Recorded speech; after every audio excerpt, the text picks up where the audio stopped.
how it started. I don't know what you did. Now I'm the gal that's chasing you up. Flip my lid. Come here, eager beaver, baby. Hello and welcome to Was That an Orgy? Woo! starring Charlene and Teresa Bod, two sisters that explore the topics of sex, sexuality, gender, and sex positivity. We will also try to answer the question, was that an orgy? Yeah. Hey, we're talking about poop. Hi. Poop. Oh, We're are we talking live? about diarrhea. We were Yeah. talking about poop. We were talking about diarrhea and how many You're milligrams? How many milligrams are in a gram? Because I dropped out of high school. And then also, how much vitamin C? I was showing her my history on my computer, which said like how many grams or how many milligrams of vitamin C does it take to cause diarrhea? And I was like, well, for me, it's anything over 1,500 milligrams. But And I've been taking everybody's different. 2,000. Yeah. I recently stepped up the vitamin C for the vids and the shit. Yeah. So Yeah, I would Yeah. be afraid of sneezing if I was taking, 2 grams. I I'd be have real been. scared. I have been. Yesterday, I got to the park. I got this new, just like powdered. If you get NutriCost, sponsored by NutriCost vitamins. If you get these like vitamins that are just still loose, they just you instead of like paying for the capsules, the encapsulation, and the space between the capsules, you just get your vitamins powdered. Like they don't have to do that shit. They cost less. NutriCost. Watch, they'll sue me for saying their name on this vile show. NutriCost gave me diarrhea. I didn't take it as directed, though. I boofed it. You boofed it. I'm just joking. I shit myself thin. Yeah. So I thought like, 2 grams. I'll put that in my morning water with salt. Helps, to get the brain going. So good. Yeah. And then took my dog for a walk to the park yesterday and was like, no. Oh, no, that, when you feel like you have to fart. And then you're like, why is that Bernie Sanders in my burning ring of fire? Don't fart. Oh, God. And thank God they had a porta potty at the park because I was like, and I didn't know what to do with Jazz. So I was like, I just left her on the leash outside the door. Went in there, slam, and then vomited out of my bunghole. It's like a trap door opens and everything in your body my falls out. It was the crap door opened. Oh my God, that reminds me of the joke, why are turds tapered? Why? So your asshole doesn't slam shut. Oh, yeah. Slam. Ow. You don't want to stub your anus on itself. Stub your anus. Yes. We've That's all like on the coffee table. You're just like, Yeah. going, "Ah!" Yeah. Which reminds me of something else that happened yesterday. I'm wondering, all the ladies out there, all the ladies out there, how many of you have sat wrong on a chair that doesn't have good enough cushion and had half of your labia, half of your vulva fall asleep? Me. Yeah. Oh, yeah, right here. Okay, yep. Yeah, that's happened from time to time, but it happened yesterday again. And it's so weird to have pins and needles in your labs, Yeah. and your piss flaps. Just That could be like a new way to do the stranger. The stranger is when you lay on your arm so it gets pins and needles and then you masturbate. yeah. So you could actually, if you could get your arm and your labes to fall asleep, it could be Yeah. like the really strange stranger. If your arm is asleep, how do you masturbate with it? Yeah, that's true. That would be really, I mean, maybe there's just that little window. You got to be quick. yeah. Where it's coming back to You're life. really efficient. Unless you just lay on it and, Or use like one of those exercise bands to just like tie it off. There you go. There. I know this is getting more and more weird. morbid. We're really weird. Yeah. All right. So do you like this? I feel like I love that Mr. I am Mrs. Dork, your host. Welcome to Fantasy Podcast. Yes, I love that suit. Yeah, And we were just talking about like how hard it is to find suits that fit us, those of us with the super long monkey arms and Yes. in my case, extra long legs too. So it's Yeah. like, oh, you nothing fits. Just kidding. You have long, luscious legs. Pooh, how sad for you. Yeah. Yeah. We must get the monkey arms from Dad. Either that or like, Totes. I tried on a suit. This is, by the way, for people that can't hear. I'm wearing a white suit. I mean, can't hear. If you can't hear. Listen to this if you can't hear. Yeah. If you're brain impaired like I am. I am in my dear friend / ex-boyfriend / bandmate's groomsmen party, like in his wedding party on the groom's side. So I was supposed to get a cobalt blue suit. And if anyone's ever looked for a fucking cobalt blue suit, they're hard to come by. And if you do come by them, they look like a reject from Sally Jesse Raphael from the 80s. Yeah. You know, like the peplum waist and the... Yeah. And so hideous. Yeah. So I decided to get a white suit and dye it. I want to say, I think there's a brand called that I've been, for some reason, because of how I dress, I get ads for like women's suits sometimes. I think there's a brand called Liverpool. Liverpool. Pull my liver. Yeah. I do enough of that on my own. Thanks. Liverpool, London, I think, that does some suits. I'll send it to you. You might actually like their suits. Not that you're going to need another suit. I know. In the near future. This is but so weird. Yeah. And you know, I'm always late, but one of the things that kind of set me off late is the accent colors are like a dusty pink and then silver. So I was like, all right, it's so weird that I don't have silver shoes. So I spent forever looking for silver shoes that I would wear again that aren't just meant to be spinning around a pole or behind your ears. Me and Raylan. Ceiling walkers. Skywalkers. That was it. Yeah, Skywalker. Yeah, me and my roommate, we made up the term like shoes that are only good to fuck in. Those are Skywalkers. So anyway, so as I was looking for shoes forever, oh man, I forgot the end of the story. But basically then, just coming here, I wanted to put on something that would go. And then I remembered I have these, and now I'm considering wearing these for the wedding. Those My are so cute. Sequins Converse. Those are kind of badass. And they're silver. Yeah, they're silver. And you know the guys that are in the groom's party, Yeah. they're not going to be wearing heels. Totally. So you're good. I know. I feel Totally kind of good. 80s, like, you know, I'm walking on sunshine. Hey, a little bit like that. Yeah, totally. Yeah. That's so good. Yeah. I think it's adorable. Thank you. I hope that the dye works well. Me too. Yeah. Otherwise, I'm going to be like the tie-dyed, obnoxious ex-girlfriend. Like, you know, I'm already trying to play it, downplay it, play it safe. In the groom's party text thread, I even said at one point, like, I was going to go full drag and shave my pubes and glue it on my face and do like a pubic hair goatee. And then Jason, my ex, dear friend, he came, he actually called. He came weird, squirrel. And, but he called me and he was like, Boyd, listen, I'm just going to have to like be straight up with you here that I know how you roll. And please, just for this one thing, can you please just play it straight? Please, for my wedding day, don't pull any shenanigans. And I was like, no, I'm not going to do that. Exactly. Just for him. But you know what? Act like you were going to, and that you're really doing this for him so that you get a get out of jail free card in the future. Yeah. For some shit you do really want to pull. Well, you know what I thought would be fun is to actually wear one of my fake mustaches, when I show really up for the wedding, just to fuck with him. Yeah. And then just like pull it off. And maybe put a whoopee cushion under his mom's chair. Something like that. For the dinner. God, speaking of, we need to talk about the photo that's on the intro for this video. Bobby Bod.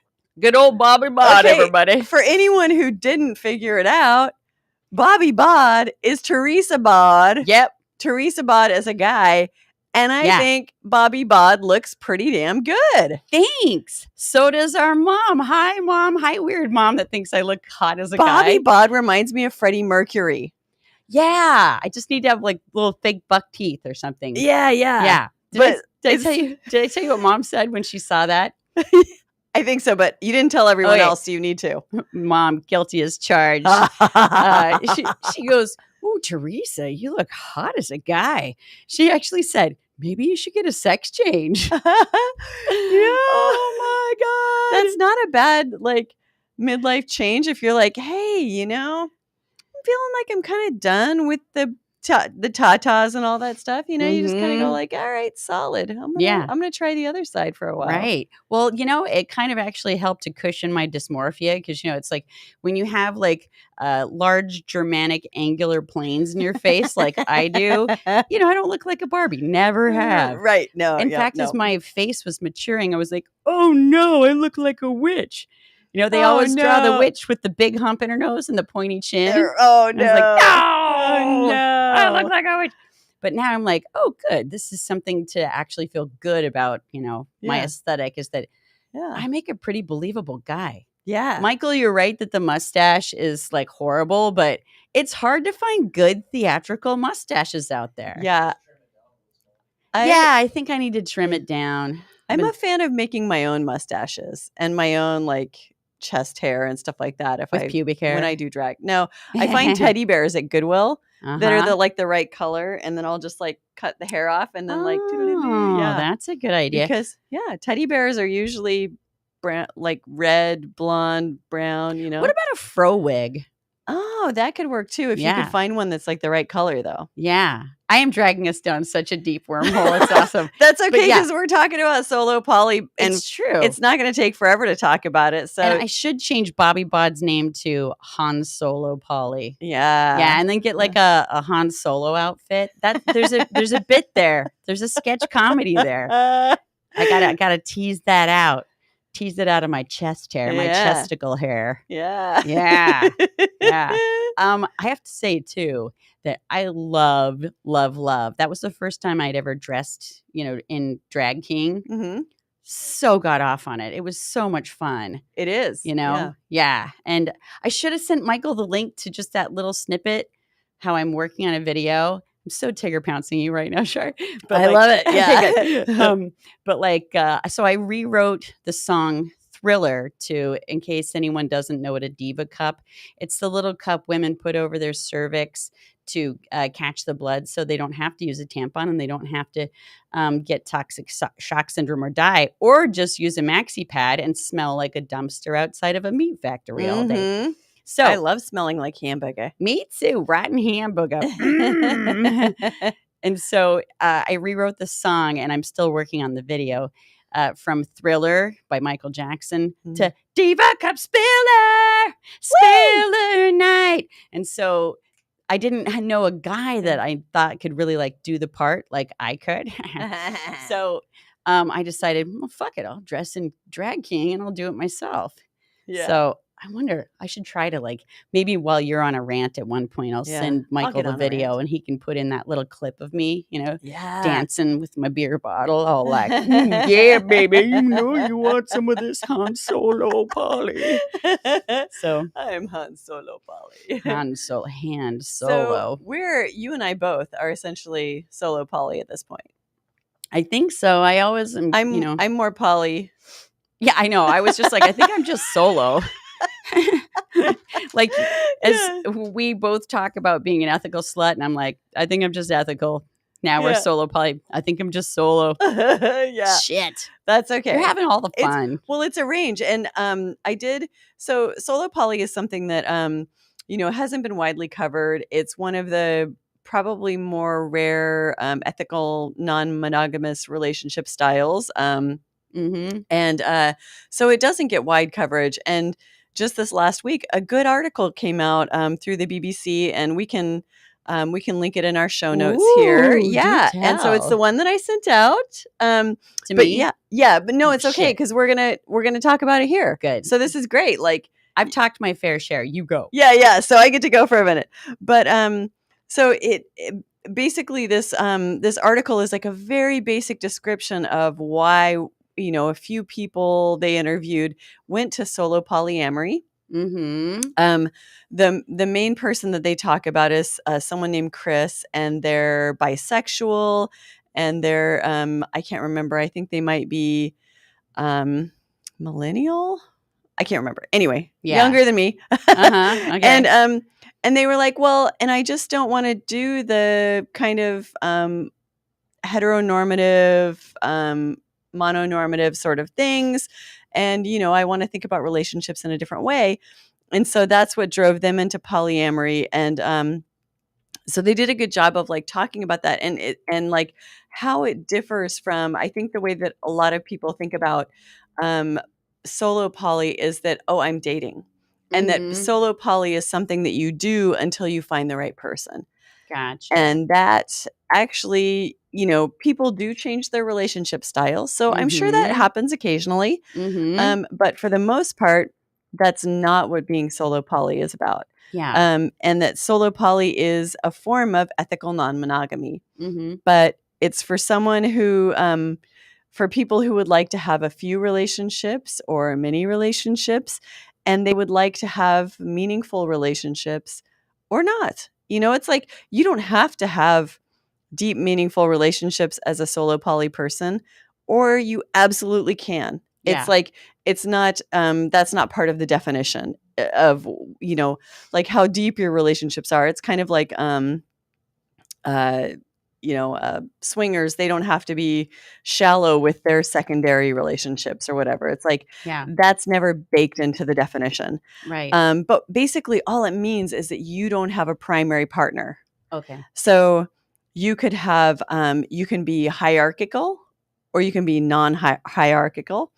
So that means, so essentially, I used to be more non-hierarchical in my solo polyness, which basically means I date people and I don't prioritize any particular person over another person. Yeah. Over the last year and a half, I've become more hierarchical about things, and that, the people that I have the deepest relationships with, I'll, prioritize my time with them. Right. And that really is because that's where that's where I feel the most. That's where I get fed emotionally, all of that. And so really it is about, it still really is about like my internal world and my relationships with other people and like our connection together. Yeah. But it can be any way that you want to do it. It can be, you can be like a relationship anarchist, or you Mm-hmm. can be very, I'm going to follow this sort of rule book around Right. what solo poly is, Yeah. and hierarchy, and how you communicate and how you prioritize people and stuff like that. So Yeah. your individual way of approaching solo poly can also be different. So it can be relationship anarchy or like more traditional solo Mm-hmm. poly. Mm-hmm. So it's interesting because one of the things that they do talk about is that sometimes people do solo poly for a while, like especially younger people, and then they maybe say at some point the biological clock starts ticking and they say, oh, maybe I do want to get on the escalator with someone. Right. And so your relationship style can change, and it Yeah. does evolve. Like I've even seen it evolve in myself over the last 2 years. So it's like, Yeah. you can absolutely do that. And that's, that just means that you're really listening to yourself. Yeah. Yeah. As long as it's not being forced by external pressures. Yeah. Because I do see this happen a lot, which that? is particularly with solo poly men. I see, I have, lots of solo poly friends, and I see them say, I'm solo. Teresa, hi, we're going on a date. I'm Hi. solo poly. Ah, nice I'm to a meet solo you. poly male. And you say, yeah, that's great. I'm, Or what the fuck does that mean? Yeah. Yeah, more like it. Exactly. What does it mean to you? And I'm sure that this happens to solo poly females as well, but I have just from my experience seen it happen to multiple solo poly males, not so many females. And then and this is usually with heterosexual or bisexual men. And then the lady will kind of be like cool with it until they catch feelings. Right. And then they go, gee, I'd really like to close this up, Mhm. and I just don't feel comfortable, or I don't feel safe, or I love you so much. I just want to. It's hard to say I feel threatened and Yeah. possessive. Yeah. Exactly. And it's so I've seen this happen like a few times, and I've seen certain friends kind of go through the cycle many, many times. And it's Yeah. like, and boy, can I smell it. Yeah, I see it, totally. I'm like, oh yeah, we Yeah. got another one coming. Yeah. But yeah, so it is kind of a thing that sometimes people get a little bit like protective of, because it's like, okay, I'm solo poly and I mean it. Like, I really mean this. Like, Right. I'm not just doing this as a stopgap. This isn't because I'm waiting for the right person to come along. Please don't change me. I am independent and I'm happy like this. Now, I've seen what happens is that sometimes when people in any relationship style make a kind of make a sacrifice that they're not really okay with, it's okay for a while, and then they get a little dissatisfied and a little more dissatisfied, and then they start fighting more often, and then they always come back to that original nut, which is, I'm solo poly. I want to be solo poly. Right. And and you know, you can't say you forced me into this thing because you agreed to do it. Right. But we agreed that, you know, that we would not be two solo poly people together. Yeah. And now I'm miserable. And Yeah. you might last 6 months doing something that you're not comfortable with. And then at the end of 6 months be like, oh my God, why am I so miserable? Why am I, you know, feeling this resentment toward my partner and stuff like that? So I see this is something that happens over and over again. So, you know, I think that you have to be really honest about what it is that you need and why you do it. And even when you're in new relationship energy with someone, don't give in to that desire to do whatever they want to not lose them. Because because eventually you're going to regret it if you do. And you're going to be like, how did we get here again? Oh, yeah, you wanted me to not do that thing that I really need to do for my happiness. Right, exactly.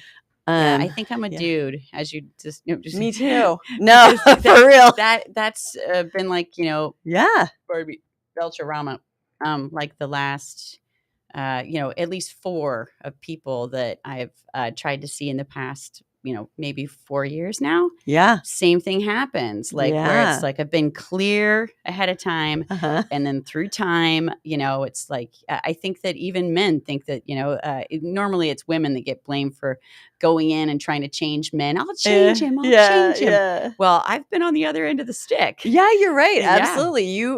You might be one of the few women I know that have been on the other side of this equation. You're absolutely right. It is the same thing that's happened to you time and time again. Yeah. And I kind of wonder, like, you know, I think that I've just heard this, like these are generalizations, but I have heard that, like, you know, more men are afraid of getting into relationships because they don't want to be consumed and suffocated by a needy woman and possessed and things like that. But I definitely have that feeling as well. And I definitely have felt that same typical, you know, sexist scenario turned around. Yeah. You know, and I kind of wondered sometimes, is there something about, and I even know the answer. Finish a thought, Teresa. Okay.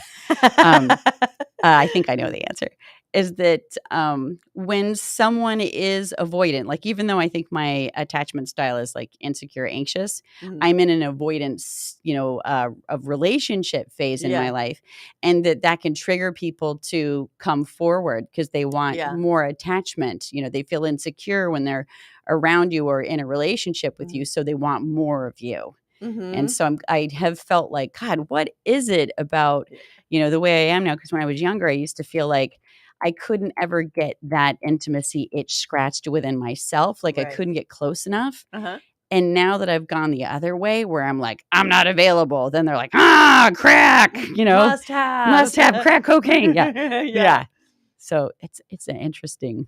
It is anomaly. And it's something that I think, you know, it doesn't play out very often, like in movies and stuff like that, the way that you're talking about it, but it plays out the other way in movies all the time. Like since the earliest movies where it's like, oh, he's a lifetime bachelor and you know, and whatever. He's untouchable. And then this quirky woman comes along who just steals his heart, and he's like, "Oh, you got me. I'll do whatever you want. You're so special." He's changed forever. Yeah, you know. And then they live happily ever and after. she teaches them what love really is. Yeah. And it's just such a bullshit story. Like, it's like I look at that and I'm like, man, this guy was just living his life and someone came along and now he's like not doing what he wants to do anymore. Right, And why right. did he do that? And was it because he was scared because he was getting older and he was like, oh shit, I'm gonna be Yeah. alone forever if I don't, like I'm Yeah. starting to get old.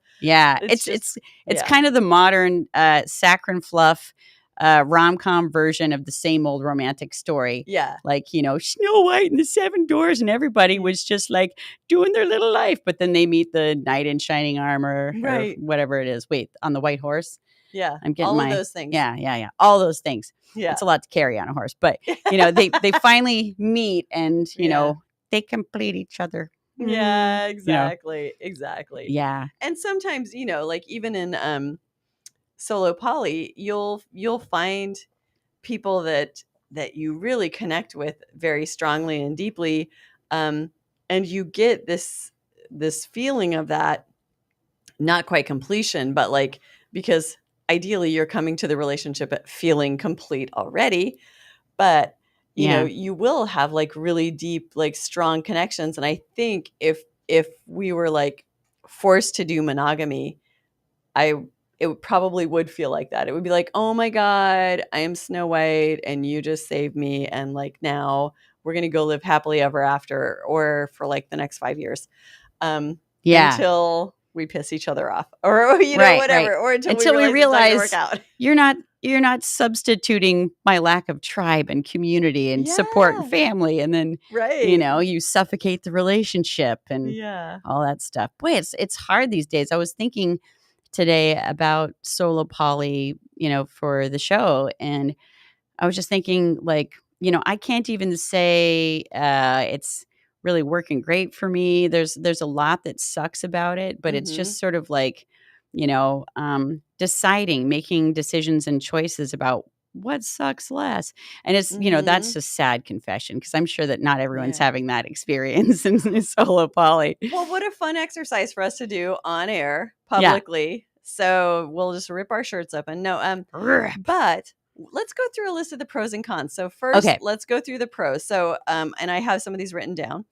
It's a step off the relationship escalator. You get to be more independent. So if you're a person who values independence, awesome. Yeah. Your life isn't organized around one partner. So you can prioritize friends. You can prioritize, like, let's say you have a children who has special needs or something like that. Let's say your job is really crazy. Any of those things.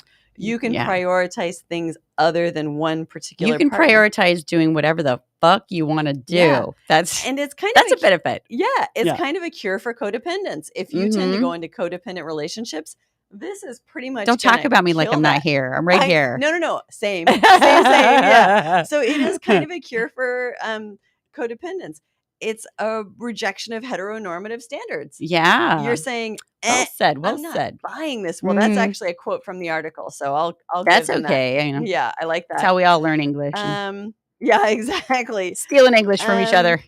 And the other thing is that it also, if you are attracted to ethical non-monogamy, it kind of takes away a little bit of the couple's privilege thing. So it's like, and I don't want to take anything away from anyone per se, but it basically says you're not just prioritizing one relationship.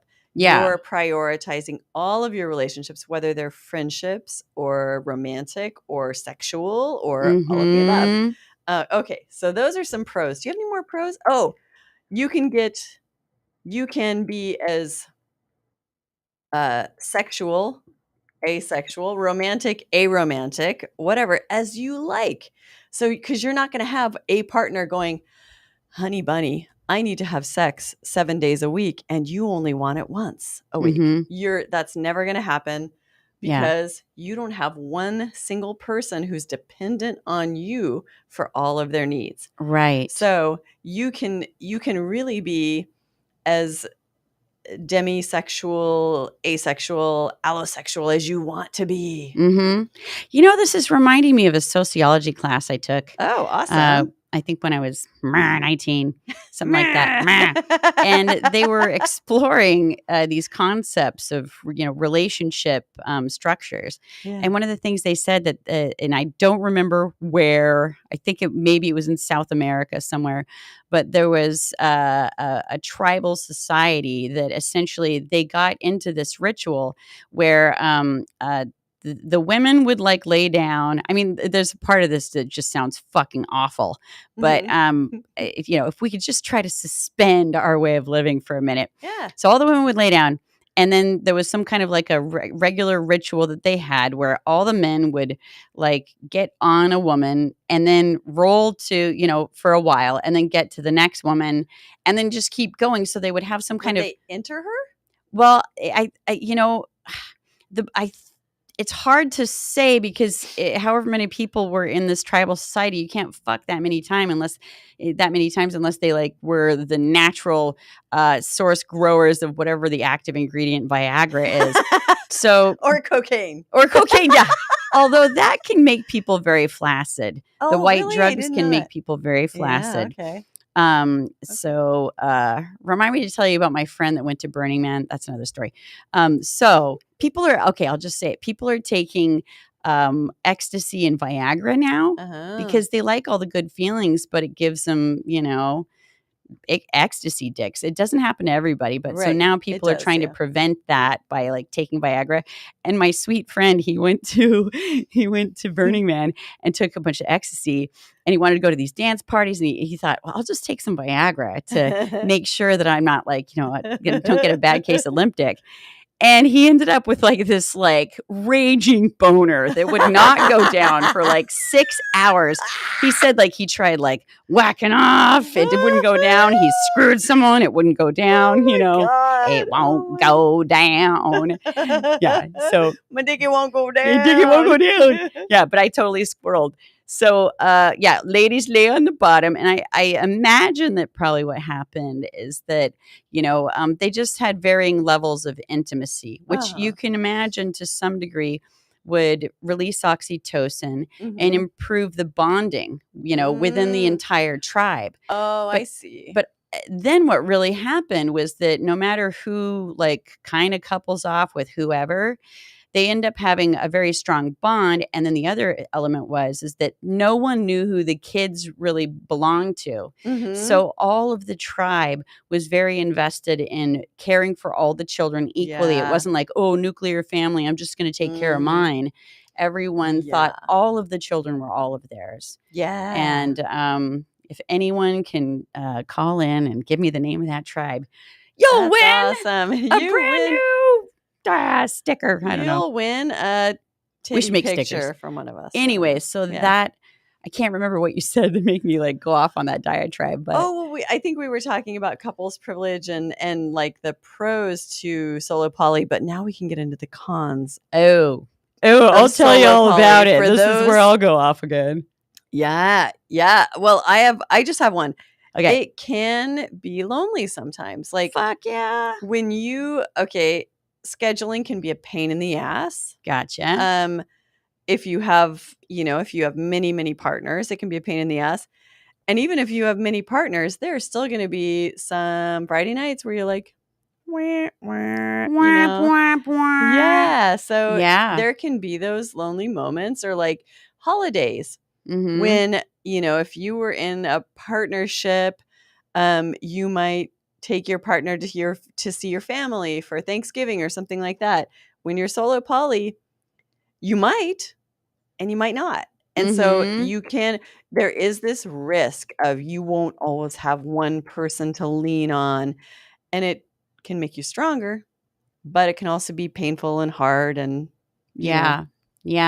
I think it forces you, or it forces me. I'll just say that. Pardon, I got a belch coming up soon. These darn delicious, what do you call it? Pellegrinos. They're so good. They are so good. Brought to you by. No, they'll sue us too. But it's forcing me to create a stronger support network, Mm-hmm. and really reach out there and instead of like suffer alone, Woe it's you. woe is me, Yes. first world problems. But Yeah, it's forcing me to, do things like force everyone to come to dinner at your house tonight because I'm lonely. I love that. Okay, good. No, I'm happy about that. I'm like, because my default position is, to have like a date or to just go home and, do laundry or whatever. But like, Mhm.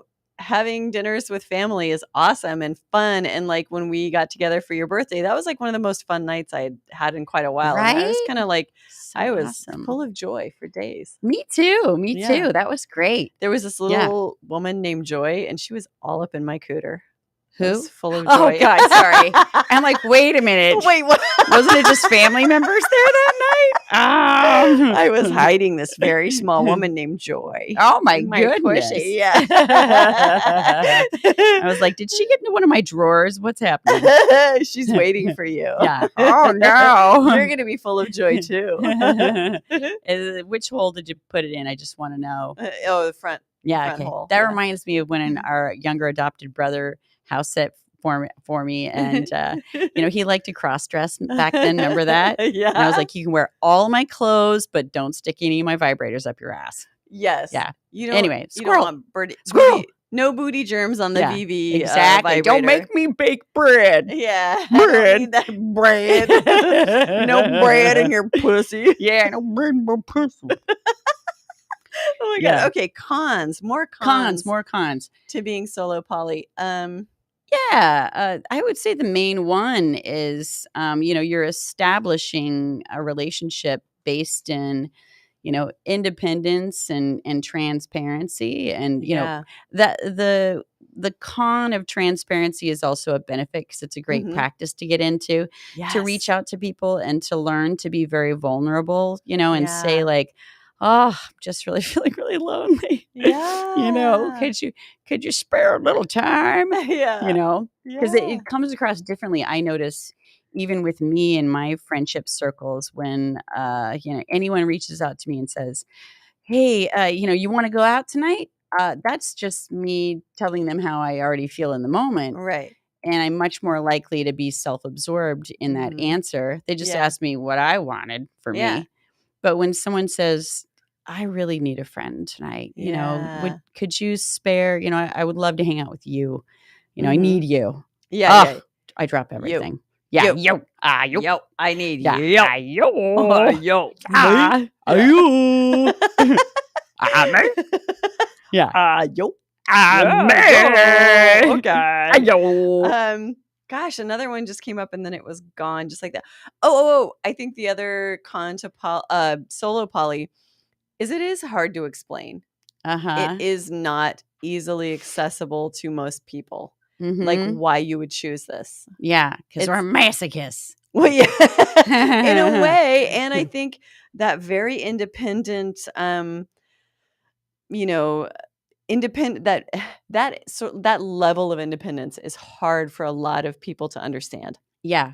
And Yeah. they maybe want to say that it comes from a wound or this or that. And it's like, no, it might just come from my DNA and the way I like to be. Like, And this I just want to might throw be- in tribalism too. Like, Yeah. don't you think this is how we naturally operate? Like from the Yeah. beginning of time, we've been tribal beings. Yeah. And, we've had a fucking tribe there for us Yes. to meet all of your needs. We didn't Yep. have to suffocate one relationship. You had an entire tribe. Yeah. You had your family there in the tribe. Yes. You had your elders. You had the youngsters with their sparkly spirits, and Yeah. sometimes pissed me off. Everyone kind of pissed you off sometimes. Totally. But, at least it's like in a tribe, you get away from the person pissing you off and you go somewhere else. But in a monogamous, interdependent domestic relationship, Yeah. there you are. Yeah. Yep. Hi. Me again. Hi. I'm going to punish you until we work this out. Oh my God. No shit. The Punisher. I Oh, lived the with Punisher. the master of punishing No. for years. It was Okay, horrible. another con of solo poly, fucking everything that has to do with domestic chores. Oh, It's like you do all the dishes, you do all the cooking, you do all the dishes, you do all the fucking everything, all the laundry.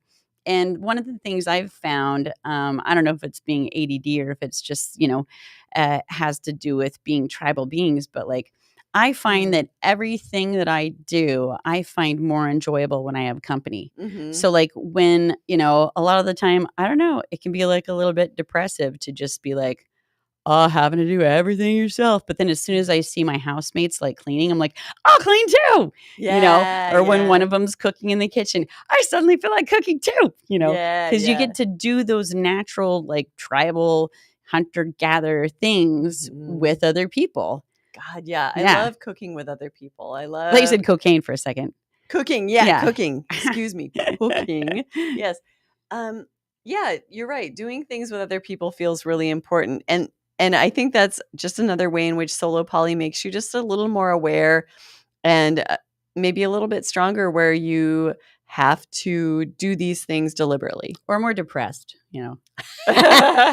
Okay, I'm going to say maybe 2 days a week, I need to go live at your house so I can be alone. And you need to come to my house so that you are never alone. Because I swear to you, I would give anything to be. I am never completely alone in my house. Oh, ever, ever. All right, let's figure this out. It's maddening. That's one of the reasons I was like, every Tuesday after the show, I'm going to go to your house and hang out with your girls. Is like, I just get so ronery. Oh my God. So ronery. I am the opposite of ronery. You go to my house. I am choking and on be it. alone. Yeah. And I'll go to your house and cook with your kids. Yeah. Cook for them. I'll do it all. I don't care. Yeah. Yeah. And I'll just go fuck off. Yeah. Okay. More cons. More cons are, yeah. I would say that it's more masturbating, than, Yeah. but not always true. I mean, especially if you get in a relationship that, starts becoming suffocated, then all of a sudden that person can you don't have enough distance within the relationship. So you start to distance yourself psychospiritually, emotionally within the relationship. You are so right. So you start to see those relationships where some people, even if you're a horny motherfucker, like I think we both are, then you'll get into a relationship that you start to feel smothered, oppressed, controlled by, or whatever. And then you're in a prison of, not wanting to have sex with that person that you're living with. That's a boner killer. Like, R.I.P. my boner. Put a little gravestone on my crotch. Goodbye. Yep. Yeah. Totally. 21 cunt salute. Yeah. Yeah. Sounds kind of kinky. Yeah, exactly. That's you squirting by yourself as a solo polyist. Yeah. So I was going to say you masturbate more, but that's not true. So. No, it's I mean, yeah. Well, and being solo poly, it's like you can have whatever level of, well, let's say as a woman, it might be easier to have more partners. It's just, generally let me clarify. As a woman who likes to date men, it can be easier to find partners. There you go. Yeah. Well said. Because also, sometimes, finding other women to date can be difficult and stuff like that. So, right. But so you can have any level of sexual activity you like. There are going to be gaps, holes that need to be filled sometimes. Well, you can't fill. But yeah, you can. So I don't know that you necessarily will wind up masturbating more, but I guess I meant more that you'd end up having to rely on masturbation more. Yeah. Not that you would masturbate more. Yeah. Because you won't just have a partner who will be like, fine, just put it in me. I'm just going to lay here. Yeah. Yeah. Right. I want that person's number. I'm just kidding. No, I am that person. No, I'm just kidding. Wait, no, that's me. No, wait, that's no, me. you. Oh, shit. Oh, shit. No, Michael. Jesus God. Yeah. So more cons. Let's see.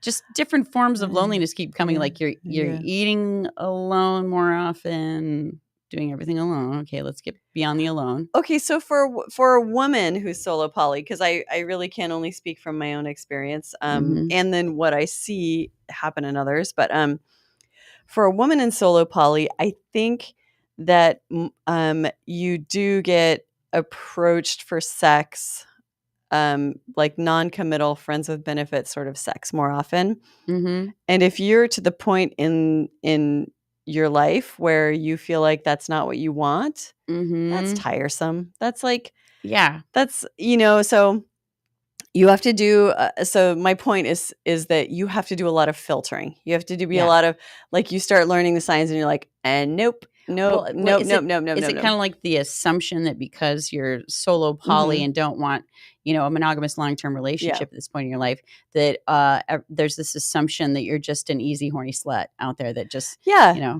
And that you don't want like true connection. You don't want like depth. You don't want to have a great conversation. You don't, like just this sort of like, okay, well, you're in the room and I'm in the room and I have a penis and I want to put it into you, like that sort of thing where it becomes just kind of like some people will approach you like this is a transaction. And for me, that's like a no, that's a no-go. Yeah. It's like the assumption that because you don't want one, I'm just using this, a heterosexual example, but because you don't want just one dick, doesn't mean you want all the dick. Yeah. I want all the dick all the time. Every single dick that comes off the assembly line, take it and go. Yeah.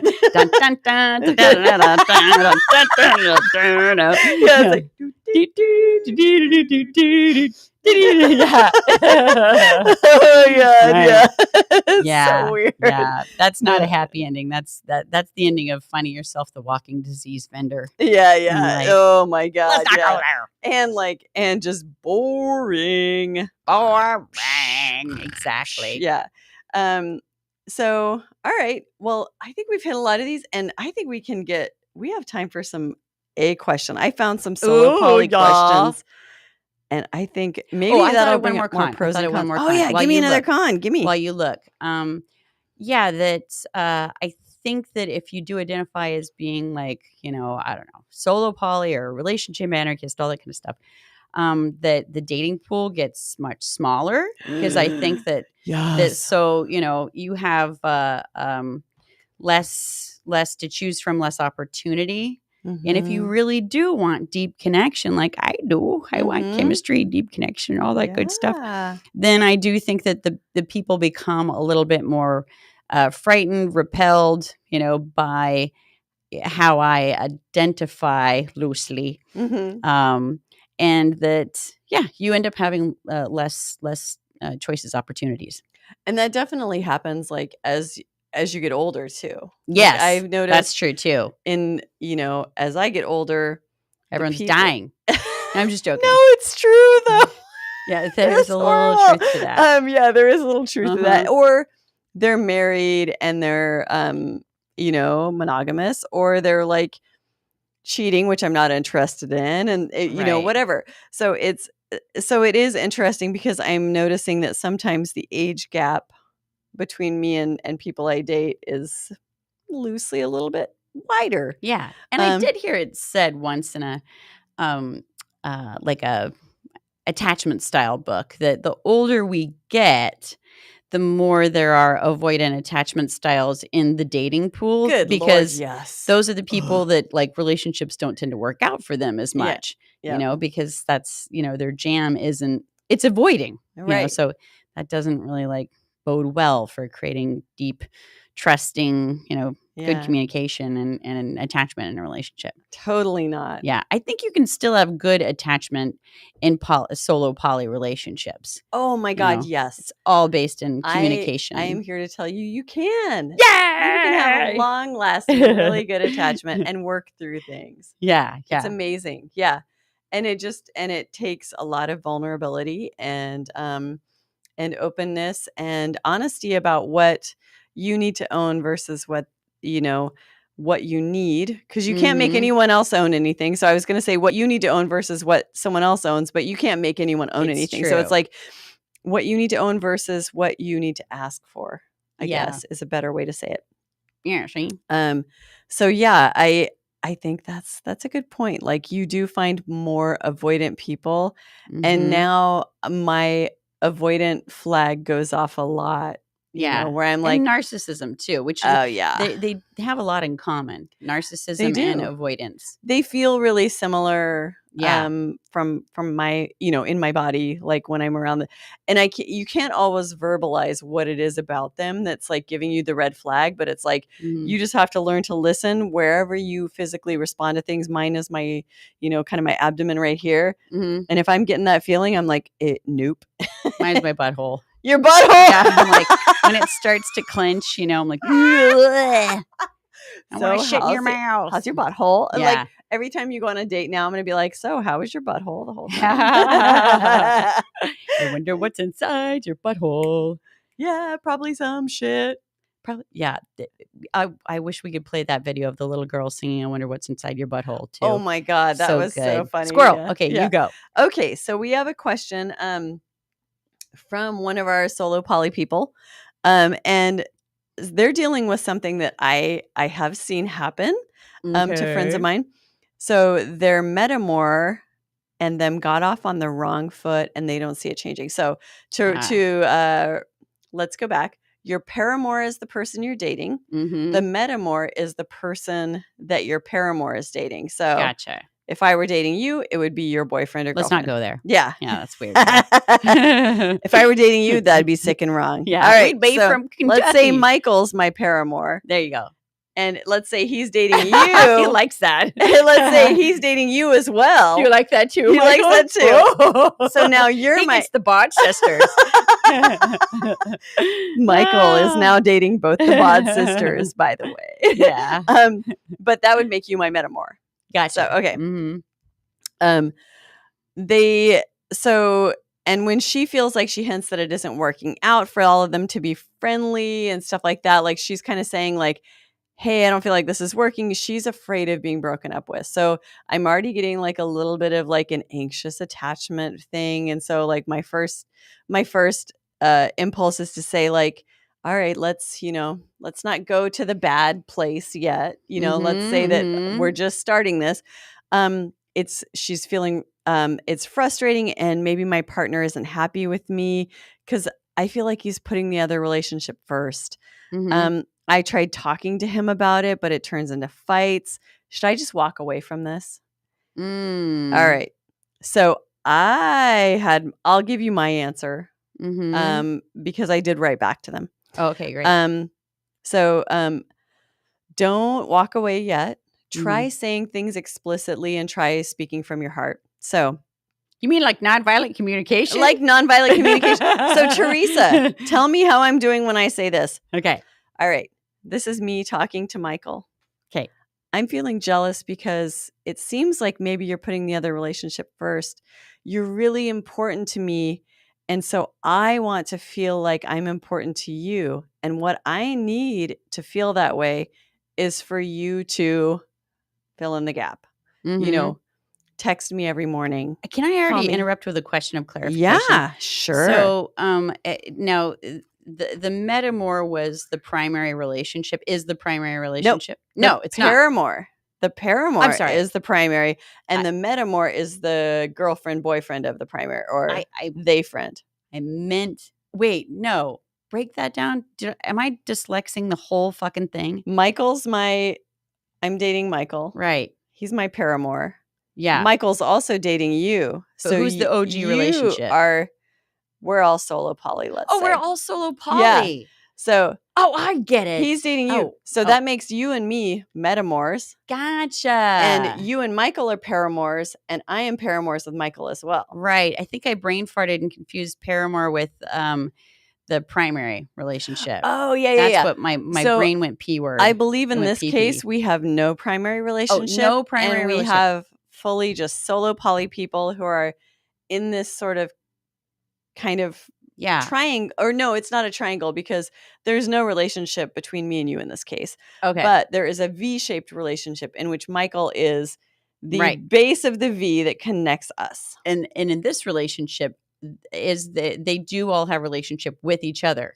Well, I think the two women in this case met and they didn't get along well. Okay. And so and I think that And that created like a sense of competition kind of? Yes, that's Gotcha. what I'm getting. Yeah. And so then I would say to our writer, I wish people would kind of write like love so and so, whatever.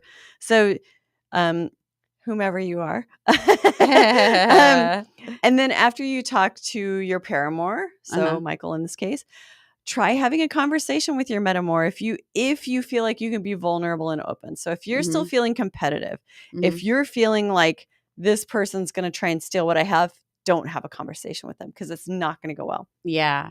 Yeah. So first, talk to your paramour. Secondly, talk to your metamour and say, I feel like we got off on the wrong foot, but we both love the same person. Let's assume you both love the same person. So for their sake, I would love to feel aligned with you on that. That we should at least get along for that reason because we both love Michael in this case.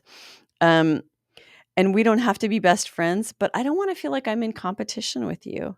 Can we just, can we agree to be kind to each other for their sake? I have another clarifying question. Totally. Do they have to be around each other? Because this is one of the things that I don't, I'm new to all of this, but there's a part of me that's like, just separate the relationships. Totally. And I think you can absolutely do that. Like with solo poly, you can never meet your metamour. And that's a fine way to go. And people like different levels of that. So there are times when there are certain metamours that I love. Like I've had dates with my metamours before. Like we're both dating the same person and I met her and I was like, oh my God, you're amazing. Do you want to go out with me? And she's like, yeah, we had a great date. Oh, that's great. So it's awesome. Like, so you can have so many different levels of relationships with your metamours.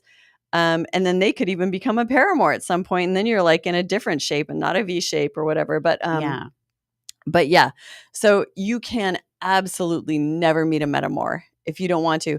The problem is when you start getting into a space where you feel like your partner is prioritizing that relationship over you, which definitely sounds like it's the case here.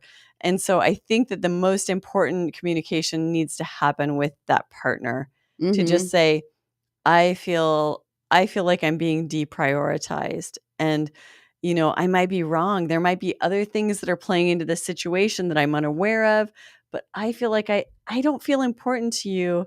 And what I need to feel important is this.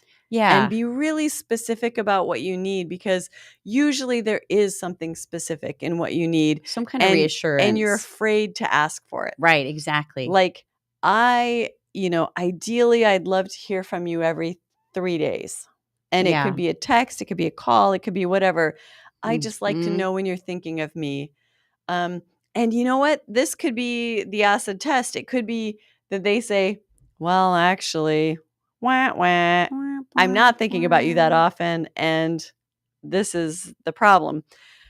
But at least you're kind of ripping the Band-Aid off, and you're asking for what you want. And I think that every time you ask for what you want, you're validating yourself and you're saying, yes, I am worth asking for what I want. Absolutely. That's what I was thinking too. Yeah. Yeah, bod. Yeah. Well, I think that the whole, beyond monogamy thing is going to bring up a lot of conditioning for us. That I remember even when I was dating someone in the past and like trying the polyamory thing. And I was kind of, talking to him about feelings I had come up for me where when I said like, well, it's funny, but when I notice, myself imagining sort of converting in my head, you dating someone else, because at that point we were just dating each other. And I said like, I do notice what comes up for me as I think like, I'm fine with him being with other people, but I want to be the favorite, Yeah. And I just had to look at that and sit with that and realize that it's coming from that place of competitiveness, and fear base of they're going to like them better. And then I'm going to be tossed to the curb, and it's hard to get our heads around that. And there's a part of me that even wonders, easier asked, in regards to someone else's situation, but, do I have to be number one? Does the attention have to be equal? And then it also reminds me of like one of my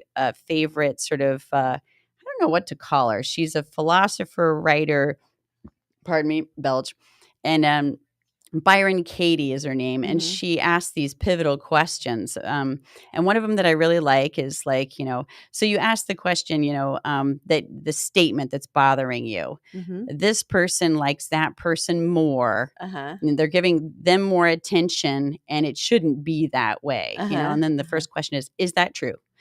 Is Right. that absolutely true with 100% Yeah. surety in your body and confidence? Are you a mind reader? Do you Yeah. know that? Yes. Are you sure that that's what's happening? And are Yeah. you sure that it shouldn't be any other way than that? Right. And one of the other questions I really like is, who would you be without that thought? Who Right. would you be without the thought that they Yeah. like them more and it shouldn't be that way? Who would you be without Interesting. that thought? Yeah, yeah. There's such we have such a tendency. Fear is such a cunning Mhm. state of mind, and it can Mhm. slip in and start to infect Yeah. all of our relationships. And that is to the, positive aspect of solo poly, Yeah. that, it really forces you to face yourself. It does. And one of the Yeah. things I'm doing in my, solo solitude and loneliness is really looking at all the needs that I used to project on other people Mm-hmm. and trying to figure out how can I get that for myself within reason. Yeah. Not see it as someone else's job or responsibility. How Mhm. can I, like I heard someone once say, like, write a list of all the things you're looking for in a partner and become that. Mm-hmm. And so I'm working on that. I'm working on getting my, But giant cock, that's going to be hard to get. well, and that's why we have electric boyfriends. Mine's got a kickstart. and it runs on diesel. Totally. Or two-stroke. More strokes than that, bitch. That's a good one. I just realized, like, is it 6? Oh, yeah, Oh girl. my We God. did it. It's Holy crap. 6:01. That I- went so fast. did. Are you kidding I me? mean to say this earlier every time, but for fuck's sake, like and subscribe.